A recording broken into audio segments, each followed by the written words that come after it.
কি ফাইজলামি করলো 2-3 দিন আগে পুরো ঢাকা শহর ব্লকেট দিয়ে তাদের হ্যাঁ তো যদি ইউনিভার্সিটি পড়ারই থাকে ভাই টাকা দিয়ে পড় নিলে নিজের যোগ্যতার পর ঠিকই। চান্সও পাবি না, কিছু করবিও না, বাতিল মালা বাড়ি হবে। 124 টাকা আসছে ভাই। দুঃখজনক। নাম্বারটা ভাইয়া 0193 093 651। আমি 130 পাঠাই দিই। আচ্ছা আচ্ছা ভাই।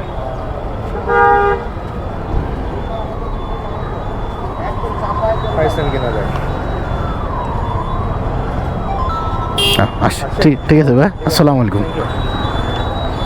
তো আলহামদুলিল্লাহ বাইকে নিয়ে চলে আসলাম হলো সরাদি মেডিকেল। ভাড়া পেলাম হলো 130 টাকা। পাঠাবে ভাড়া এসেছিল হলো 124-23 টাকা। তো ভাই আমাকে 130 টাকা দিল, যেহেতু বিকাশে দিল তো এই জন্য একটু বেশি বাড়িয়ে দিল। যাই হোক